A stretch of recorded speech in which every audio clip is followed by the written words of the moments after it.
بسم اللہ الرحمن الرحیم۔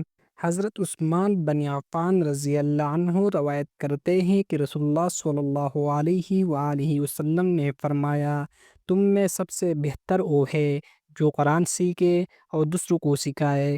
صحیح بخاری، حدیث نمبر 5027۔ حضرت سعد رضی اللہ عنہ سے روایت ہے کہ رسول اللہ صلی اللہ علیہ وآلہ وسلم نے فرمایا، وہ شخص ہم میں سے نہیں جو قرآن کو خشک لحانی آمدہ آواز سے نہ پڑھے۔ وکیع رحمۃ اللہ راوی نے اس کا مطلب بیان کیا، یعنی جو قرآن کو خوش آوازی کے ساتھ نہ پڑھے۔ مسند احمد، حدیث نمبر 1476۔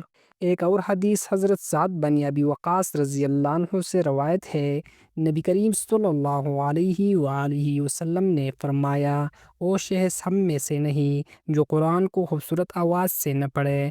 سنن ابی داؤد، حدیث نمبر 1468۔ قرآن میں اللہ تعالیٰ فرماتا ہے، اور جب قرآن پڑھا جائے تو اسے غور سے سنو اور خاموش رہو تاکہ تم پر رحم کیا جائے۔